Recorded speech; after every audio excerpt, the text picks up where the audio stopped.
Alright guys, what's going on? Welcome in. In this one, I wanted to really talk about and break down a couple of Green Bay Packer New York Jets trade scenarios. We all got the news yesterday. Aaron Rodgers' intention is to play for the New York Jets. That's awesome, right? I lost my mind yesterday when that happened. It was going nuts. But the Jets actually still have to go out and acquire him. In Rodgers' own words, like he said, he's still a member of the Green Bay Packers. He's still under contract. So I wanted to break down 3 realistic trade scenarios here. Let's start with the first one. The Jets obviously get Aaron Rodgers. The Green Bay Packers, on the other hand, get this year's second-round pick, 43 overall. They also get a conditional third-round pick for 2024 that could move up to a second if Aaron Rodgers plays in year 2. And on top of that, they would be getting Corey Davis as well. So 3 overall assets going to the Packers, where the Jets just land Rodgers. I think for me, this is completely fair for both sides. You can't go out and acquire a really good player, especially at the quarterback position, with paying pennies on the dollar. From the Jets' perspective, yes, of course we're getting Aaron Rodgers, but we're also trading away Corey Davis in this scenario here. We have Allen Lazard already under contract, signing that 4-year, $44 million deal. That's official. He is a New York Jet. Lazard can step into Corey Davis's role. Also, by moving Corey Davis to Green Bay, you're clearing cap.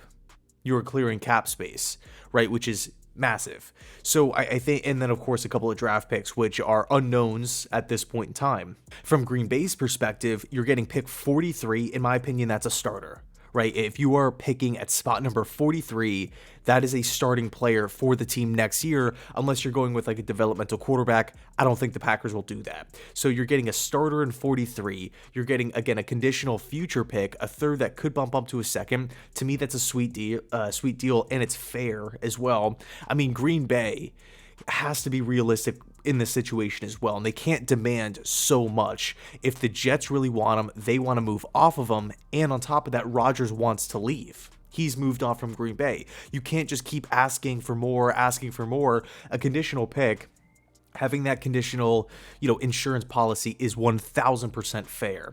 So you're getting essentially, again, a starter in pick 43, a future draft pick, a future high draft pick here, and then a wide receiver, a veteran wide receiver. The idea here is to make Jordan Love's life as easy as possible. Yeah, the team is saying goodbye to Allen Lazard, but in Corey Davis, you're having a veteran step in the building, a guy who, at times has looked really good, former top 5 pick in the NFL draft. This is somebody who, despite him never really being that true number 1 guy or having that breakout season, that insane year, he's still seen a lot of defenses. He's had success in 2 different offensive schemes, 2 different teams. I think, when we're talking about Jordan Love moving forward from Green Bay's perspective, we want to make sure he's as comfortable as possible. Corey Davis, adding a veteran wide receiver, a big body wide receiver in Corey Davis, will definitely improve or, increase the probability of Jordan Love having more success next season. So with the second trade scenario here, I got to be honest, I'm not the biggest fan of it, but at the same time, when I reach out and talk to fans of the Green Bay Packers, guys that cover the team, the number one thing that they want is pick 13. So in a scenario where the Packers stand strong and they're like, no, we're not giving up Aaron Rodgers unless we get the 13th overall pick, I could see Woody Johnson and Joe Douglas, for that matter, getting tired and getting sick of the negotiation process. I mean, could you imagine if we're 3 days out from the NFL draft and Aaron Rodgers is still a member of the Packers? I could see Woody Johnson just saying, pull the trigger now, stepping in and intervening. 13 for Aaron Rodgers, straight up. Obviously, this would be a great deal for Green Bay. They would be picking at 13 and 15, so they would have, again, 2 first-round picks here. And the Jets would be acquiring Rodgers. Of course, we get to keep our middle-round picks in spot number 43, who knows, maybe at this point can be used for, at center, a position that the Jets don't even have a player at on the roster as of right now, Thursday, March 16th. So I think 13 is interesting. Again, if it was me, I'm not doing this. But I don't know how the Packers operate. I don't know what their viewpoint on the situation is. Will they just dig their heels in, stand strong, and say, you know what? No, we're not giving up Rodgers for nothing. You better give us 13. Okay, so trade scenario number 3 here. This one's pretty interesting because it doesn't involve pick 13. it doesn't involve pick 43.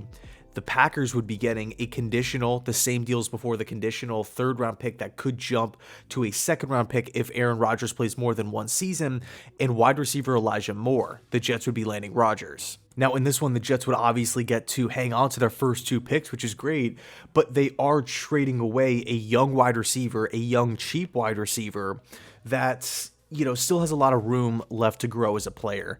And, it's funny when I talk to Packers fans and, guys that cover the team, if it's not going to be pick 13, the other two players that they want, either Elijah Moore or Jermaine Johnson, it seems like that those are kind of the hot topics, the hot names in the Packers circles. But with Elijah Moore, all the same points apply with Jordan Love and his development, right? You're getting a young, cheap wide receiver in the building to help further his development. He can play in the slot and do some really great things for, Matt LaFleur's offense. Of course, we do have the Matt and Mike LaFleur, dilemma here where Elijah Moore and Mike LaFleur didn't get along. And Elijah Moore popped off on Mike LaFleur practice, ended up getting sent home, and then literally officially requested a trade from the Jets, not even like a year and a half into his NFL career, over like not seeing the football on game day and then the practice and whatnot. So I don't even know if Matt LaFleur would be interested in trying to bring somebody like that to his team. But on the flip side, when you just look at him on the field, he still can get better as a player. We haven't seen the finished product. So this is something that I would actually be up for. I would love a situation where on draft day, we're picking at 13, we're picking in the second round, and Aaron Rodgers is on the team. I mean, that would be insane. And you could always get another wide receiver in the building, right? You can go draft one with that second round pick if you really, really want to. There's been talks about potentially Adam Thielen, potentially Randall Cobb, more Aaron Rodgers guys, more Aaron Rodgers connections here. So I really don't think it would be the end of the world. Now, the last name that I want to point out for a Jets player potentially involved with the trade is Jordan Whitehead. I did a video with Alex Bosrowski Productions. He covers the Packers on YouTube here. And he said that Jordan Whitehead could be an interesting name because the Packers apparently right now are decimated at safety. Adrian Amos is a free agent. And if Jordan Whitehead is, on the fence about potentially being a cap casualty, maybe the Jets can throw him into the deal. They just selected Chuck Clark. Or they just traded for Chuck Clark from Baltimore. He's going to be starting for this team next season.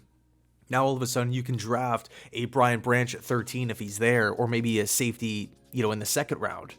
And that way you just have like a seamless transition here. And Green Bay would be getting somebody that they want. It's not just like a complete ripoff for them. So anyway, let me know your thoughts down below in the comments section. I would love to hear your trade scenarios down below. And as always, go Jets.